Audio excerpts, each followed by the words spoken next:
কি খবর 26? আমরা প্রাণীর বিভিন্নত শ্রেণীবিন্যাস অধ্যায়ে মোট 13টা এমসিকিউ সলভ করব এবং ইনশাআল্লাহ 13টা এমসিকিউর মধ্যে থেকে তোমার আগামীকালের পরীক্ষায় কমন পড়বে। চলো শুরু করি। প্রথম এমসিকিউটা হচ্ছে কোন পর্বের প্রাণীতে র‍্যাবডিটিফর্ম লার্ভা দশা দেখা যায়। তো আমরা এর সাহায্যে সবগুলা লার্ভা দশা একসাথে শিখে ফেলবো। তো পরিফেরা 1 নাম্বার পর্ব, সেখানে অ্যামফিব্লাস্টুলা এবং প্যারেনকাইমুলা লার্ভা দশা দেখা যায়, দুইটা লার্ভা দশা। এভাবে মনে রাখা যায়।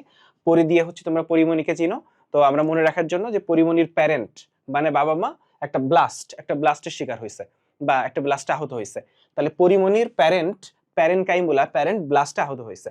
চলে আসো নিডারিয়া হচ্ছে প্লানুলা লার্ভা দশা, প্লানুলা। তাইলে রিয়া, নিডারিয়ার লাস্টে কি আছে? রিয়া দিয়ে হচ্ছে প্লান। ধরো রিয়া নামের কোনো একটা মেয়ে, সে প্ল্যান করছে যে কালকে বায়োলজিতে সে প্লাস পাইতে চায়। চলে আসো নেমাটোডার ক্ষেত্রে হচ্ছে র‍্যাবডিটিফর্ম বা মাইক্রোফাইলেরিয়া। খেয়াল করো, নেমা দিয়ে মনে রাখবে নিমাই। ধরো নিমাইদা নামক কেউ একজন, সে হচ্ছে র্যাব তাকে মাইক্রোতে করে তুলে নিয়ে গেছে।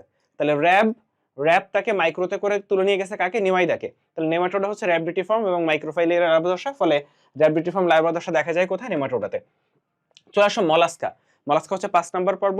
3টা লার্ভা দশা আছে, ট্রকোফোর ভ্যালিজার গ্লোসিডিয়াম। খেয়াল করো আমাদের যে কই গেল, হ্যাঁ না ঠিক আছে। তাহলে মলাস্কাতে হচ্ছে ট্রকোফোর ভ্যালিজার বা গ্লোসিডিয়াম। এখন চলে আসো আমরা একটু পেট্রোমাইজোনটিটা দেখি। পেট্রোমাইজোনটিটাতে আছে অ্যামোসিট লার্ভা দশা। কি লার্ভা দশা ভাইয়া?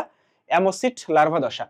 আচ্ছা, এটা কিন্তু ভার্টিব্রাটার একটা ভাগ। ভার্টিব্রাটার ক্ষেত্রে দুইটা ভাগে ভাগ করা যায়। দুইটা সুপার ক্লাস আছে যাদের চোয়াল নাই, তার দুইটা ভাগ আছে। তার হচ্ছে একটা পেট্রোমাইজোনটিটা অ্যামোসিট লার্ভা দশা। আর অ্যামফিবিয়া মানে উভচর, ব্যাং যেমন। আর ইউরোকর্ডাটা হচ্ছে তোমার ভার্টিব্রাটার 3টা ভাগ আছে, ইউরোকর্ডাটা, সেফালোকর্ডাটা, সরি আমাদের কর্ডাটার 3টা ভাগ আছে, ইউরোকর্ডাটা, সেফালোকর্ডাটা এবং ভার্টিব্রাটা। তো এখানে ইউরোকর্ডাটা যেটা, সেইটায় পাওয়া যায় ট্যাডপোল লার্ভা দশা। তাহলে উভচর এবং ইউরোকর্ডাটাতে পাওয়া যায় হচ্ছে ট্যাডপোল লার্ভা দশা, পেট্রোমাইজোনটিটাতে পাওয়া যায় অ্যামোসিট লার্ভা দশা। আর কোথায় কি লার্ভা দশা পাওয়া যায়? মলাস্কাতে ট্রকোফোর ভেলিজার বা গ্লসিডিয়াম লার্ভা দশা পাওয়া যায়। এরপরে আমরা অরিও ক্লিভেজ দেখব। তো ক্লিভেজ মানে হচ্ছে বিভাজন। তো তাই এই জায়গাগুলো জানার জন্য অবশ্যই মেজর যে 9টা পর্ব, এই 9টা পর্বের নাম কোনটা কত নম্বর পর্ব এটা মাস্ট জানতে হবে। 1 নম্বর পর্ব পরিফেরা, 2 নম্বর পর্ব নিডারিয়া, 3 নম্বর পর্ব প্লাটিহেলমিনথেস, 4 নম্বর পর্ব নেমাটোডা, 5 নম্বর মলাস্কা, 6 নম্বর অ্যানলিডা, 7 নম্বর আর্থ্রোপোডা, 8 নম্বর হচ্ছে একাইনোডার্মাটা এবং 9 নম্বর কর্ডাটা। তাহলে আমরা এটা যদি মনে রাখতে পারি তাহলে বাকিটা খুবই সহজ। ক্লিভেজ 3 রকম, অরিও, শৈল্পিল এবং দ্বিপার্শ্বীয় ক্লিভেজ। অরিও ক্লিভেজ হচ্ছে 7, মানে 7 নম্বর পর্ব। তাহলে এইভাবে শিখবো, অরিও 7, সর্পিল 5, 6 আর দ্বিপার্শ্বীয় হচ্ছে 9। তাহলে দ্বিপার্শ্বীয় 9, সর্পিল ধরো 56টা সাপ, এভাবে মনে রাখতে পারো। তাহলে অরিও 7, সর্পিল 5, 6 আর দ্বিপার্শ্বীয় হচ্ছে 9। এরপর চলে আসো শিখাকোষ। এটা হচ্ছে রেচন অঙ্গ কার কোনটা? তাহলে 3 নম্বর পর্বের রেচন অঙ্গ হচ্ছে শিখাকোষ। তাহলে 3 নম্বর পর্ব মানে কি ভাইয়া? প্লাটিহেলমিনথেস। এইভাবে তোমার কত নম্বর পর্ব কোনটা তুমি এখান থেকে সুন্দর করে শিখে ফেলবা। তাহলে চলে আসো শিখাকোষ থাকে 3 নম্বর পর্বে। 6 নম্বর পর্ব অ্যানিলিডা, সেখানে হচ্ছে নেফ্রিডিয়া হচ্ছে রেচন অঙ্গ। এরপরে 7 নম্বর পর্ব হচ্ছে ম্যালপিজিয়ান নালিকা রেচন অঙ্গ। সাথে সাথে আমাদের রেচন অঙ্গ হচ্ছে ম্যালপিজিয়ান বডি, অর্থাৎ মানুষের ক্ষেত্রে আমাদের ম্যালপিজিয়ান বডি।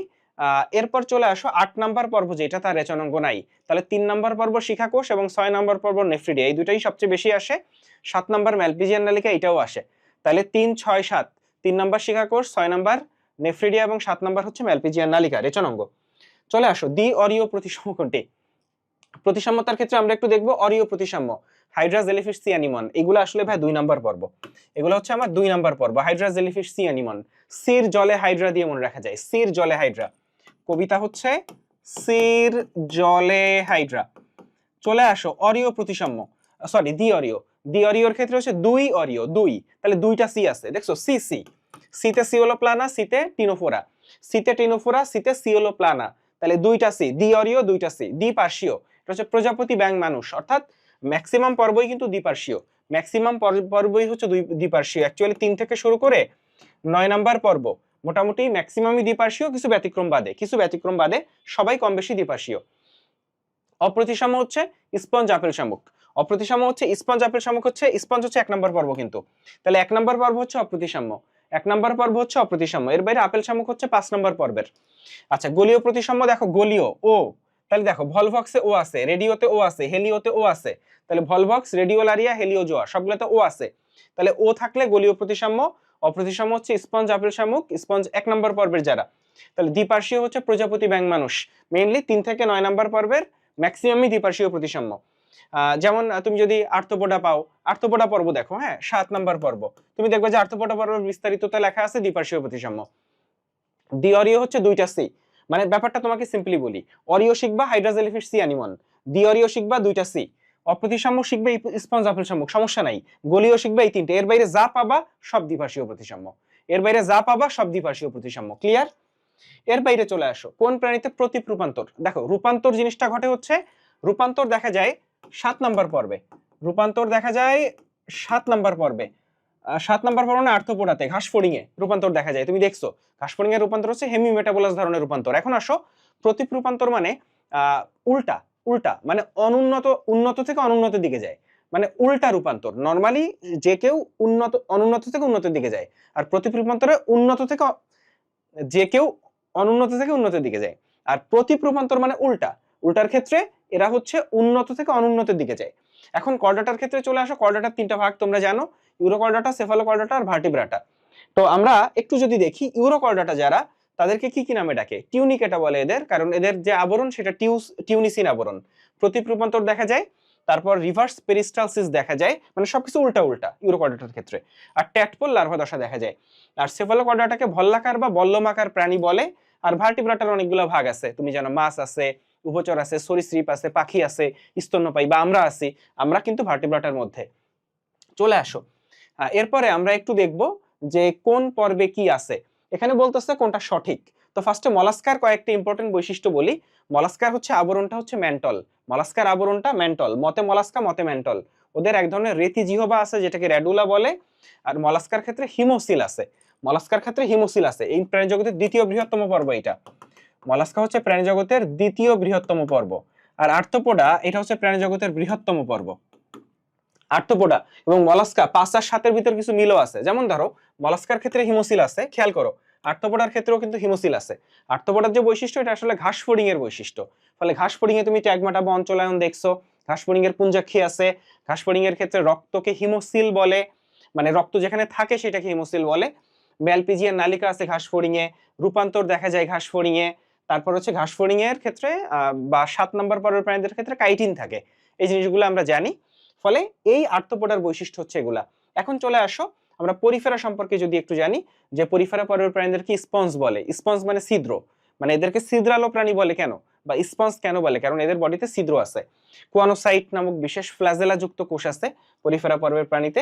একাইনোডার্মাটার কয়েকটি ইম্পর্টেন্ট বৈশিষ্ট্য যদি বলি, এরা পঞ্চ অরীয় প্রতিসাম্য, এরা হচ্ছে পঞ্চ অরীয় প্রতিসাম্য।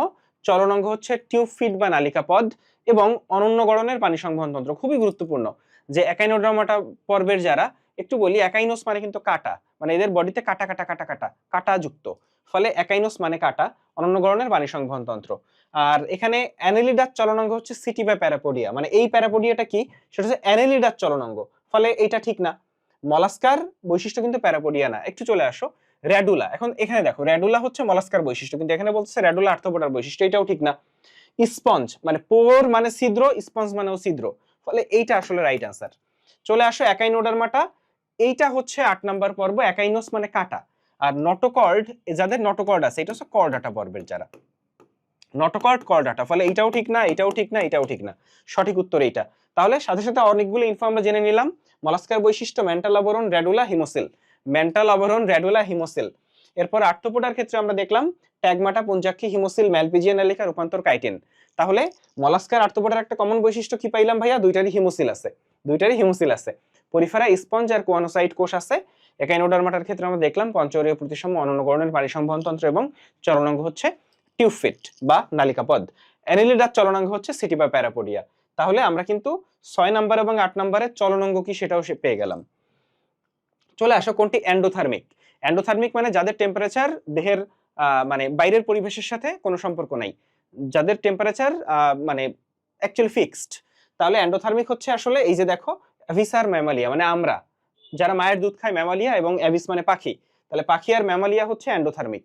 চলে আসো অ্যামফিবিয়া এবং রেপটিলিয়া। অ্যামফি মানে উভচর, উভচর যেমন ব্যাং, রেপটিলিয়া মানে সরীসৃপ যেমন সাপ, কুমির, এগুলা। তাহলে এরা হচ্ছে অ্যাক্টোথার্মিক, এদের দেহের বডি টেম্পারেচার সেটা পরিবেশের সাথে ওঠানামা করে। পরিবেশের টেম্পারেচার যদি এখন 25 ডিগ্রি হয়, ওদের বডি টেম্পারেচার 25 ডিগ্রি। পরিবেশের টেম্পারেচার 35 ডিগ্রি হলে ওদের বডি টেম্পারেচার 35 ডিগ্রি। তাহলে চলে আসো, তাহলে অ্যাভিস এবং ম্যামালিয়া, এখানে প্যান্থেরা টাইগ্রিস বাঘ, বাঘ মায়ের দুধ খায়, ফলে বাঘ হচ্ছে ম্যামালিয়ার, তাহলে বাঘ এন্ডোথার্মিক, বাঘ হচ্ছে এন্ডোথার্মিক। ঠিক আছে, এটা অ্যান্সার হবে এটা। চলে আসো, কোনটি টিস্যু অঙ্গমাত্রার প্রাণী? একটু বলি যে কোষ, কোষ থেকে তৈরি হয় টিস্যু, টিস্যু থেকে তৈরি হয় অঙ্গ, অঙ্গ থেকে তৈরি হয় তন্ত্র। ফলে শুধু কোষ মাত্রা মানে হচ্ছে তারা অনুন্নত, যত বেশি আসবে টিস্যু থাকলে আরো উন্নত, অঙ্গ থাকলে আরো উন্নত, তন্ত্র থাকলে আরো উন্নত। ফলে কোষীয় মাত্রা হচ্ছে 1 নম্বর পর্ব, কোষ টিস্যু মাত্রা 2 নম্বর পর্ব, টিস্যু অঙ্গ মাত্রা 3 নম্বর পর্ব, আর অঙ্গ তন্ত্র মাত্রা মানে তন্ত্র যদি থাকে তাহলে তারা সবচেয়ে উন্নত প্রাণী। ফলে 4 থেকে 9 নম্বর পর্বের সবাই অঙ্গতন্ত্র মাত্রার প্রাণী। তবে অঙ্গতন্ত্র মাত্রার গঠন প্রথম দেখা যায় নিমার্শিয়ান নামক সামুদ্রিক একটা প্রাণী গোষ্ঠীতে। অঙ্গতন্ত্র মাত্রার গঠন প্রথম দেখা যায় নিমার্শিয়ান নামক সামুদ্রিক প্রাণী গোষ্ঠীতে। ঠিক আছে, তাহলে আমরা অলরেডি দেখলাম যে টিস্যু অঙ্গমাত্রার প্রাণী হচ্ছে 3 নম্বর পর্ব। তাহলে তোমাকে একটু বুঝতে হবে যে 3 নম্বর পর্বের প্রাণী কারা। 3 নম্বর পর্ব হচ্ছে প্লাটিহেলমিনথেস, কৃমিরা। তো কৃমির মধ্যে তানিয়াসোলিয়াম হচ্ছে 3 নম্বর পর্বের। একটু চলে আসো, প্রকৃত সিলোমযুক্ত প্রাণী কোনটি? তো একটু বলি, অ্যাসিলোমেট, অ্যা মানে হচ্ছে না, তাহলে সিলোম নাই 1 2 3 নম্বর পর্বে। সিউডো, সিউডো মানে নকল, ভ্রান্ত সিলোম আছে 4 নম্বর পর্বে। আর ইউসিলোমেট মানে প্রকৃত সিলোম বা আসল সিলোম, এটা আছে 5 থেকে 9 নম্বর পর্বে। তাহলে 1 2 3 অ্যাসিলোমেট, 4 নম্বর সিউডোসিলোমেট, আর 5 থেকে 9 হচ্ছে ইউসিলোমেট। চলে আসো, আমরা একটু দেখি ফ্যাসিওলা হেপাটিকা এবং তানিয়া। দেখো প্রথম কথা, এই প্রথম 3টা এক্সাম্পল হচ্ছে কৃমি, তা কৃমিরা হচ্ছে 3 আর 4 নম্বর পর্বে, কৃমিরা হচ্ছে 3 আর 4 নম্বর পর্বে।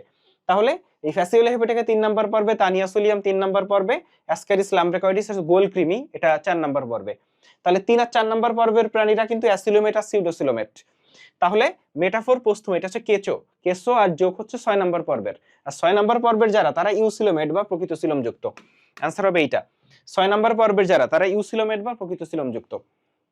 চলে আসো, ফলে একটা জিনিস তুমি বুঝছো কিনা যে প্রত্যেকটা পর্বের নাম করা কিছু প্রাণী আছে, যেমন 3 আর 4 নম্বর পর্বে যে কৃমিগুলো আছে। তারপর হচ্ছে 1 নম্বর পর্বে স্পঞ্জ, কোনো এক্সাম্পল শেখা লাগবে না।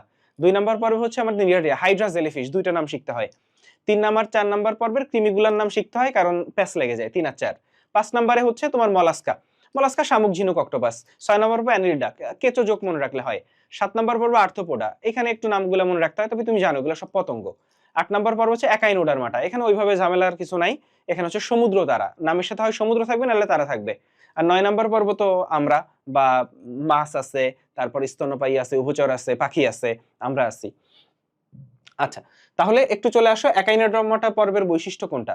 তো এখানে একটু চলে আসি, আমরা একটু দেখি যে একাইনোস মানে কাঁটা, এরা কণ্টক যুক্ত প্রাণী। 2 নম্বর একাইনোডারমাটা পর্বের বৈশিষ্ট্য কিন্তু একটু আগে আমরা শিখছি, দেখো তো মিলে কিনা। কোথায় শিখলাম? এই যে একাইনোডারমাটার পর্বের বৈশিষ্ট্য হচ্ছে পঞ্চঅরীয় প্রতিসাম্য, চলনাঙ্গ টিউব ফিট, আর অনন্য গড়নের পানি সংবহন তন্ত্র। আর শিখছি অনন্য গড়নের পানি সংবহন তন্ত্র। আচ্ছা, একটু দেখি এটা। তাহলে এখানে এই যে পানি সংবহন তন্ত্র দেখছো, তাহলে একাইনোডার পর্বের বৈশিষ্ট্য হচ্ছে পানি সংবহন তন্ত্র। পুঞ্জাক্ষী এটা হচ্ছে 7 নম্বর পর্বের বৈশিষ্ট্য, আর্থ্রোপোডা। শিখাকোষ 3 নম্বর পর্বের বৈশিষ্ট্য। তারপর হচ্ছে রক্ত সংবহন তন্ত্র, মুক্ত আর বদ্ধ। রক্ত সংবহন তন্ত্র 2 রকম হয়, মুক্ত আর বদ্ধ। বদ্ধ রক্ত সংবহন তন্ত্র 6 আর 9 নম্বর পর্ব, অ্যানিলিডা আর কর্ডাটা। আর মুক্ত রক্ত সংবহন তন্ত্র হচ্ছে 5 আর 7 নম্বর পর্ব, মলাস্কা আর হচ্ছে আর্থ্রোপোডা। এটা শেষ, আমাকে একটু বলো তো শিখাকোষ হচ্ছে 3 নম্বর পর্বে রেচনাঙ্গ, 6 নম্বর পর্বে রেচনাঙ্গ কোনটা? সবাই যারা ভিডিওটা দেখতেছো কমেন্টে লিখবা 6 নম্বর পর্বে রেচনাঙ্গ কোনটা। যারা ভিডিও দেখছো সবাই কমেন্টে লিখবা 6 নম্বর পর্বে রেচনাঙ্গ কোনটা। নিচের কোন শ্রেণীতে আইস দেখা যায়? দেখো আইস দেখা যায় মাছে। কোথায় দেখা যায় ভাইয়া? মাছে। এখন মাছ কারা কারা একটু দেখি, ভার্টিব্রাটা বা মেরুদণ্ডী। মাছ মেরুদণ্ডী, হ্যাঁ, তো মাছ হচ্ছে মেরুদণ্ডী। হ্যাঁ, আইস আরো জায়গায় দেখা যায়, আর দেখা যায় না তা না। যদি তুমি সরীসৃপ বলো, অনেক সরীসৃপে আইস আছে, তো মেইনলি মাছে আইস দেখা যায়। তো আমরা একটু দেখি এখানে থ্যালিয়াসি, অ্যাসিডেসি, লার্ভাসি, এইটা হচ্ছে আমার ইউরোকর্ডাটার ভাগ। ইউরোকর্ডাটা, কারণ ইউরোকর্ডাটা যারা তারা হচ্ছে আদিম কর্ডাটা, এদের আইস নাই। ঠিক আছে, তাহলে এ ইউরোকর্ডাটা, এ ইউরোকর্ডাটা, এ ইউরোকর্ডাটা। সার্কোপটেরিজি একটু বলি যে আমার ভার্টিব্রাটার ভাগ আছে 2টা, সাইক্লোস্টোমাটা, ন্যাথোস্টোমাটা। যাদের চোয়াল নাই সাইক্লোস্টোমাটা, আর যাদের ন্যাথোস্টোমাটা হচ্ছে যাদের চোয়াল আছে। এই সাইক্লোস্টোমাটার আবার কিন্তু 2টা ভাগ, তোমরা নাম শুনো, মিক্সিনিয়ার পেট্রোমাইজন্টিডা। মিক্সিনিয়ার পেট্রোমাইজন্টিডা, ঠিক আছে। এখানে দেখা যায় অ্যামোসিট লার্ভা দশা পেট্রোমাইজন্টিডাতে, আর মিক্সিনিকে হ্যাকফিশ বলে, হ্যাকফিশ বলে। যাই হোক, তোমার মেইনলি পড়া হচ্ছে এই যে মাছ 3টা, ন্যাথোস্টোমাটার ভাগগুলো হচ্ছে ফার্স্টে তিনটা মাছ আছে, কনজেকথিস, অ্যাক্টিনোপ্টেরিজি, সার্কোপটেরিজি, তারপর আছে অ্যামফিবিয়া, রেপটিলিয়া, অ্যাভিস, ম্যামালিয়া, এই ভাগগুলো আছে। তাইলে এই তিনটা হচ্ছে মাছ এবং মাছের আইস আছে, ফলে সার্কোপটেরিজি যারা এটা মাছ, ফলে এর আইস আছে অবশ্যই। একটু চলে আসো কোন পর্বের প্রাণীতে কাঁটাযুক্ত ত্বক। একটু বলি যে প্রত্যেকটা পর্বের কিন্তু বিশেষ নাম আছে, এই নামগুলো মাস্ট জানতে হবে। 9টা পর্ব আমরা একটু দেখব। 1 নম্বর পর্ব পরিফেরা, এদেরকে পোর মানে ছিদ্র, ফলে এদেরকে স্পঞ্জ বা ছিদ্রালো প্রাণী বলে। আর নিডারিয়া হচ্ছে সমুদ্রের ফুল বলে বা রেইন ফরেস্ট বলে, সমুদ্রের ফুল বলে, রেইন ফরেস্ট বলে। প্লাটিহেলমিনথেস প্লেট চ্যাপ্টা হয়, ফলে এরা চ্যাপ্টা কৃমি। নেমাটোডা, নেমা মানে সুতা, সুতা গোল হয় তাই এরা গোল কৃমি বা সুতা কৃমি। মলাস্কা হচ্ছে কম্বোস কৃমি, কম্বোস প্রাণী। মলাস্কা হচ্ছে কম্বোস প্রাণী, যে শামুক ঝিনুক এগুলা। তারপর অ্যানেলিডা হচ্ছে অঙ্গুরিমাল, আঙ্গুলের মতো। অ্যানেলিডা হচ্ছে অঙ্গুরিমাল। আর্থ্রোপোডা হচ্ছে সন্ধিপদী, পায়ে জয়েন্ট আছে, যেমন চিংড়ি কাঁকড়া পায়ে জয়েন্ট আছে, তাদেরকে সন্ধিপদী প্রাণী বলে। একাইনোস, একাইনোস মানে কাটা, ফলে এরা হচ্ছে কণ্টকত্বক প্রাণী। এরা হচ্ছে ভাইয়া কণ্টকত্বক প্রাণী। তাহলে একাইনোডার্মাটাকে কি বলা হয় ভাইয়া? কণ্টকত্বক প্রাণী। তাহলে এর মাধ্যমে আমরা 1 নম্বর অধ্যায়টা শেষ করলাম। এরপরে 5 আর 6 নম্বর অধ্যায় মিলে আরেকটা ভিডিও আসতেছে।